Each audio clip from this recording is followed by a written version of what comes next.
وقتتون بخیر. امروز 8 ژانویه 19 دی ماه چند شنبه است؟ چهارشنبه هست، یادم رفت لحظه. در خدمتتون هستم.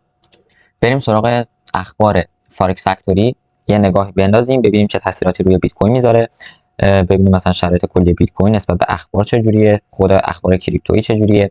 ما دو تا خبر داریم، برم سراغش. ما اینجا کلی خبر داریم ریز و درشت که میتونن مهم باشن. دو تا خبر که سخنرانی عضو هیئت رئیس فدرال رزرو که واسه ما خیلی مهمه، و یکی دیگه هم گزارش آخرین نشست پولی کمیته آزاد فدرال رزرو هست. این دو تا خبر بیشتر واسه ما مهمه. خب ما اگه بخوایم شرایط طبق این دو تا سخنرانی فدرال رزرو بخوایم در نظر بگیریم، همچنان نرخ کاهش بهره داغه، این هم فشار نزول رو روی کریپتو بیشتر میکنه. ترامپ هم یه اظهار نظری داشته راجع به اینکه نرخ بهره آمریکا خیلی زیاده و باید کمتر بشه. خب این خودش به خودی خود یه شوکی رو وارد بازار میکنه. اما خود اخبار کریپتو همگی سعودی هستن، همگی مثبتن. آمار جهانی اعلام کرده که گفته خریدهای بیت کوین با قدرت ادامه داره، اما استخراج بیت کوین یکم ضعیف شده، کمتر شده، که این یه حالا شوک دیگه یا به بازار وارد میکنه، اینکه تقاضا واسه بیت کوین زیاده ولی استخراجش خوب کمتر شده. این خودش روی قیمت بیت کوین توی بلند مدت تر میتونه تاثیر مثبت داشته باشه، یعنی باعث شه که قیمت بیت کوین سعودی بشه، ولی همین خبر به خودی خودش میتونه نزولی بشه، بازار رو یه دفعه شوکی وارد کنه، بازار بریزه که همین اتفاق هم افتاده و بعدا مثلا بیاد سعودی بشه. من دیروز به شدت درگیر کارا بودم، نتونستم واسهتون تحلیل بگیرم. امروز میام یه تحلیل کاملی واسهتون میگیرم که جبران حالا تحلیل دیروز بشه.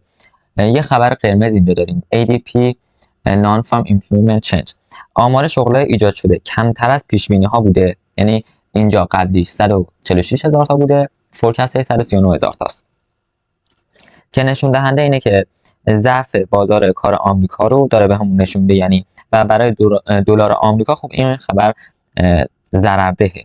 و Unemployment Claims هست که اکچوالش نیامده هنوز، واسم قبلیش 211,000 تا بوده، فورکستش 214,000 تا هست. این افزایش تعداد درخواست بیمه بیکاری نشون دهنده ضعف بازار کار آمریکا به حساب میاد. خب اینم باید به تبع واسه دلار آمریکا نشان از ضعف داره. و انبارهای عمده فروشی واسه آمریکا مطابق پیش بینی‌ها بوده، بنابراین تاثیر خنثایی میتونه واسه ما داشته باشه، همون دو دهم منفی 2 دهم بوده، همونجوری هم مونده. و تأثیری که روی خود بیت کوین هم باز میتونه بذاره، یه جنبندی کلی داشته باشیم نسبت به این اخباری که اینجا هست. به خودی خودش ضعف دلار باعث میشه که به نفع بیت کوین بشه، چون کاهش قدرت دلار معمولا تقاضا رو واسه ارزهای جایگزین و دارایی جایگزین مثل بیت کوین یا مثلا طلا افزایش میده.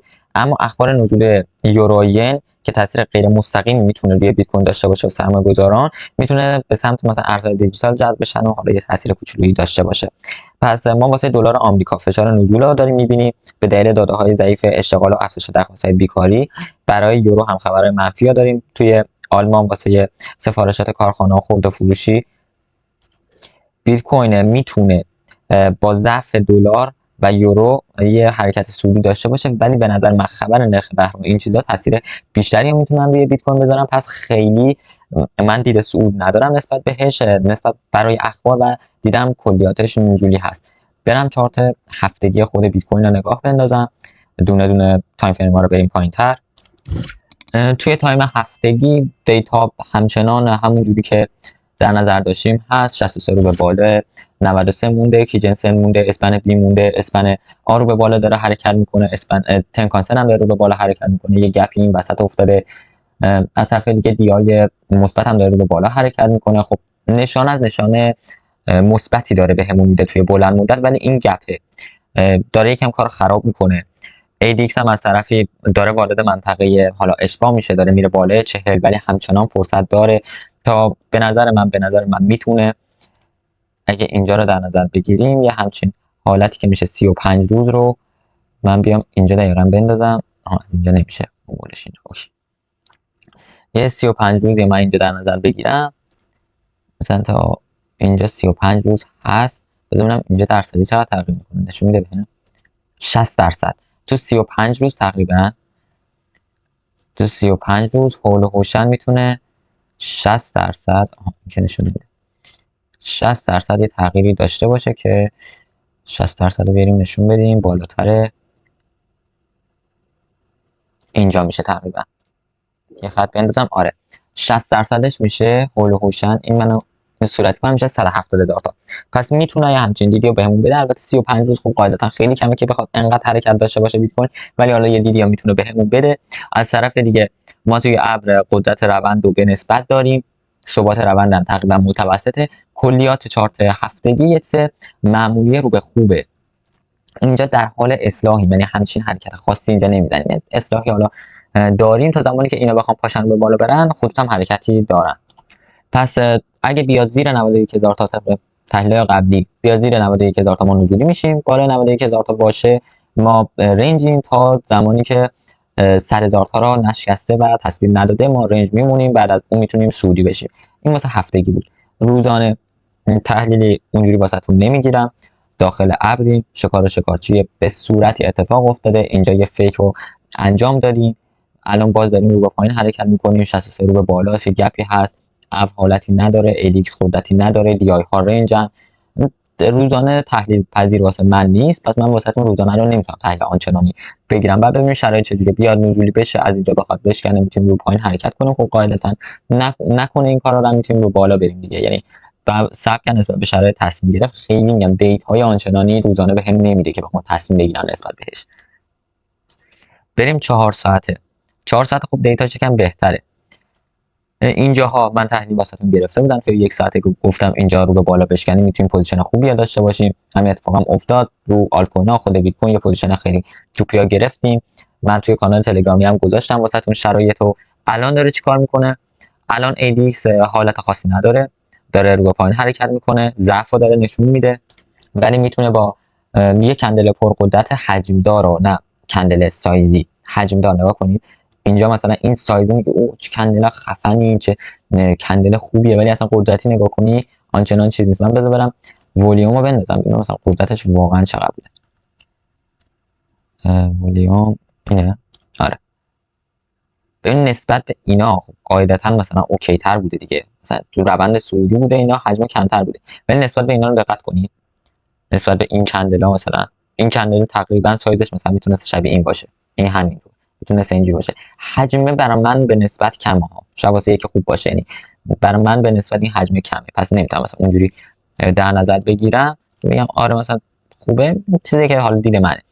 فعلا دی آی ها دارن خلاف جهت هم حرکت میکنن، یه روند نزولی متوسط رو به قدرتدار رو دارن بهمون نشون میدن.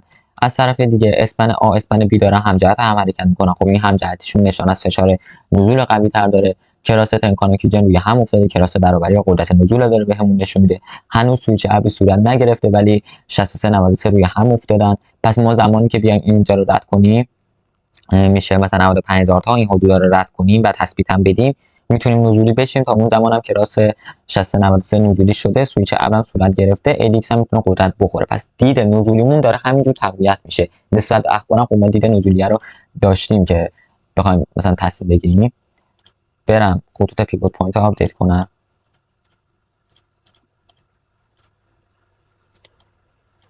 خطوط پیوت پوینت بازار باز شده، اخبار دیگه شروع شده، نسبت به اخبار بعد تصمیم گرفت، هیجان اومده وارد بازار شده، قدرت وارد بازار شده. پیوت پوینت هم با همون تاثیرش میتونه دیگه بذاره، ولی نوسان اگه دقت کنید از خود پیوت پوینت میتونید ببینید که چقدر داره نوسان رو بهمون نشون میده. نمیذارم بالا.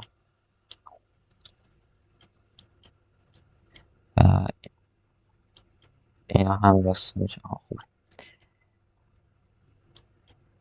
نوسان رو خیلی داره زیاد نشون میده بهم. توی 15 دقیقه هم هستیم، تنظیمات هم همون قبلیه، ولی خب پیوت پوینت فاصله هاشون رو خیلی داره زیاد بهم میده. بریم 1 ساعته. کانالی ما داشتیم که اصلا این کانال دیگه یعنی پریدن. البته شاید در آینده باز بیاد یه حرکتی بزنه، ولی دیگه این کانال رو پریدن. بعدا این کانالی هم اگه رفتیم توش واسهتون میذارم. فعلا پس دیدی که بگیرم نسبت بهش ما اومدیم سقف هفتگی رو شکستیم، رو به بالا حرکت کردیم. اگه میومد پول بک میزد میتونستیم لول بالاتر رو ببینیم. نیومده، این کارو نکرده، شکست انجام داده، اومده به این باکس سبز رنگمون پول بک رو انجام داده، ادامه ریزشش رو داره میره. ADX دیگه خیلی رفته، فشار نزولمون رو از دست دادیم، شرایط نزول توی 1 ساعته پایدار نیست، ممکنه ضعف رو ببینیم. فعلا میتونیم بگیم میدلاین کانال هفتگی هستیم. آره، میدلاین کانال هفتگی هستیم. بسته به شرایط با شکست میدلاین هفتگی میتونیم تا کف هفتگی دوباره رو به پایین حرکت بزنیم. فعلا جاموندگی خطوط رو داریم میبینیم، جاموندگی تنکان 6393، اسپن آ، اسپن بی، کندل فاصله هاشون با این اجزا زیاد شده.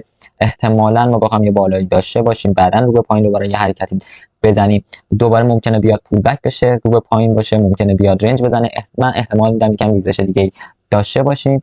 اگه اومد پول بک زد، دوباره میتونیم با شکست اینجا اقدام به فروش داشته باشیم روی بیت کوین. در غیر این صورت خب شرایطی که متفاوت میشه، لولامون هم تغییر میکنه. واسه لانگ بخوام در نظر بگیرم، نمیخوام به دید بعدی بهتون بدم. اینجا من این خط زرد رو که اینجا ما پوزیشنمون رو باز کردیم دیگه رفت، این خط زرد رو میارم میذارم اینجا، واسه اینکه اگه از اینجا لانگ شد بگم مثلا اینجا میتونه موقعیت خوب باشه. لانگ دقیق تر دیگه میشه همون منطقه 99000 تا، بعد از اونجا شما دیگه لانگ به حساب بیاریدش. واسه شورت هم میدلاین کانال در نظر بگیرید، همینجا اگه شرایط اوکی بود بیاید اینجا پوزیشنتون رو باز کنید. شرایط اوکی بود یعنی اینکه ADX همچنان قدرت داشت، DI ها خلاف هم حرکت میکردن، خطوط رسیده بودن به کندل، شرایط مناسب نزول داشتید که نسبت به ایچیموکو تمامی اجزا اوکی بودن، بیاید همچین کاری بکنید. توی نیم ساعتش تنکان خودش رسونده به کندل 6393 نرسوندن، ابرم اوکی بوده. دو تا سناریویی که میتونیم داشته باشیم، اگه خبر لانگ بود، اخبار مثلا تاثیر لانگ رو گذاشتن، خب ما اینجا قاعدتا رنج میزنیم، اینجا رو میشکنیم، به بالا حرکت میکنیم که شما زودتر میتونید اینجا اقدام کنید. اگه نه بود، میاد اینجا دوباره یه پول بک میزنه یا وارد اب میشه، دوباره رو به پایین میره که مثلا هر چی کفای بالاتر زد، با شکست کفای اصلی ما میتونیم اقدام به پوزیشن شورتمون رو زود هنگامتر انجام بدیم. فعلا ADX قدرتی نداره چون رفته بالا منطقه 40 تا 62 هم تا 66 67 هم رفته بالا، آنچنان قدرتی دیگه نداره، سقفای قبلیش داره میزنه. دی آی هم داره سمت هم حرکت میکنه، دی آی ها اونقدر کلیات مناسبی نداریم نسبت بهش. پس اینو در نظر بگیرید که شرایط ها بسنجید، نسبت بهش پوزیشنتون باز کنید. احتمالاً امروز نزولی باشیم، ولی خب شرایط دیگه مثلا در نظر بگیرید که میتونه چه جوری باشه. این ADX در روند نزوله قدرتش باید همچنان پایدار باشه. کندلا هم مثلا میگم اینجا خب پرقدرت بوده، اینجا ضعف داشتیم میدیدیم، اینجا همینطور، اینجا هم همینطور. توی یه دونه کندل این ضعف یکم داره پوشیده میشه ولی آنچنان نیست. گپ فاصله بین اسپن آ و اسپن بی زیاد شده، قدرت روندی رو نداریم ولی حمایت روند رو داریم. و این بود کلیات بیت کوین. به نظر من چیز اضافی نیست که بخوام واسهتون بگیرم. امیدوارم تحلیل واسهتون مفید بوده باشه. اگر از تحلیل خوشتون اومد حتما لایک کنید. اگه نظری انتقادی دارین توی کامنت ها واسه من بنویسین. اگه کوینی مد نظر دارید که بررسی کنم، باز توی کامنت ها میتونید بنویسین. پشتیبانی من آیدیش توی کانال، دیسکریپشن، همه جا هست. میتونید توی پشتیبانی تلگرام به من پیام بدین واسه حالا موضوعات کریپتویی. ما یه سری ویدیویی هم داریم راجع به کلا دنیای دیجیتال، ایردراپ ها، موضوعات این چنینی. حتما برید اونجا هم سر بزنید، اطلاعاتتون رو میتونه خیلی بیشتر بکنه. امیدوارم روز خوبی پیش رو داشته باشید. موفق و پیروز باشید.